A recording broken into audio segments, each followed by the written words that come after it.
Salut, je m'appelle Artem, et la vérité, c'est que toute ma vie j'ai été une personne chanceuse. Bien sûr, pas autant que ceux qui ont une fois acheté un billet de loterie et qui par la suite s'avèrent gagnants. Mais bon, par exemple, depuis mon enfance, je suis un expert en ce qui concerne la recherche des choses manquantes. Même caché dans les endroits les plus inattendus, où aucune personne normale ne peut s'aventurer, je ne m'en tiens à mon intuition qui me permet facilement de tout retrouver. Je ne sais pas si c'est de la chance ou si tout cela est mystique, mais le fait est que j'ai une telle capacité. Et il faut dire que cela m'a toujours été utile dans la vie. Par exemple, lors des examens à l'université, je choisissais toujours un billet facile. Mes camarades de classe me détestaient parfois juste pour ça. Et on peut les comprendre. Immédiatement après l'obtention de mon diplôme, j'ai facilement trouvé un travail. Cela s'est fait avec une rapidité hors norme, que tout le monde aurait souhaité. J'ai alors accumulé sans difficulté une grosse somme d'argent avec laquelle j'ai pu partir en voyage. Ainsi, j'ai fait le tour de l'Europe. De tous les pays, la France m'a particulièrement plu. C'est alors que j'ai pris la décision d'y déménager. Laissez-moi deviner, vous me détestez déjà et me souhaitez des mésaventures, n'est-ce pas? Eh ben écoutez jusqu'à la fin. Quelques années plus tard, j'avais déjà gagné assez d'argent pour m'offrir un appartement près de Paris. J'ai donc décidé de déménager. C'était assez intéressant. Je ne comprenais pas le français, même si mon niveau en anglais était bon. Cependant, j'avais besoin de trouver un emploi et pour moi ce fut une tâche d'une seconde.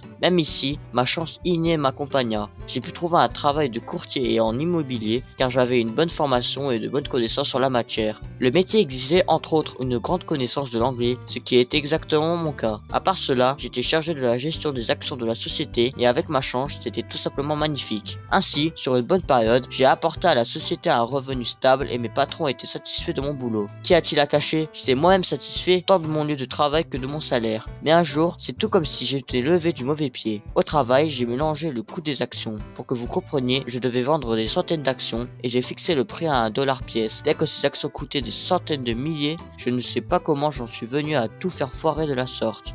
Réalisant ce que j'avais fait, j'étais terrifié. Et le plus important en bourse, c'est qu'un lot déjà mis en vente ne peut être annulé. Avec un cœur gelé, j'observais alors comment en quelques secondes, toutes les actions se faisaient acheter pour des centimes. Et bah, à un tel prix, c'était sans surprise. Ainsi, je devais quelques millions de dollars à l'entreprise dans laquelle je travaillais. Apparemment, la chance qui m'accompagna toute ma vie a soudainement cessé de me sourire au moment le plus important. Probablement si je vivais en Russie, l'on m'aurait arraché tous mes biens mobiliers et immobiliers. Ou pire, j'aurais tout simplement disparu. C'est pourquoi à ce moment-là, j'étais heureux de vivre en France où de telles méthodes n'étaient pas d'actualité. Mes patrons m'ont donc obligé à travailler afin de rembourser mes dettes. Dans ce schéma, le salaire minimum me revenait, mais tout ce que je gagnais en surplus allait à l'entreprise. J'avoue sincèrement que j'ai mal agi, je le sais. Mais qu'auriez-vous fait à ma place? Est-ce amusant de gagner des millions de dollars? Une personne normale aurait été chercher un emploi digne pour au moins essayer de rembourser la dette. Mais pas moi. Je me suis souvenu de l'histoire de mon ami russe qui avait abandonné sa petite amie pendant la grossesse. Et quand cette dernière l'a poursuivi en justice pour la pension alimentaire, il a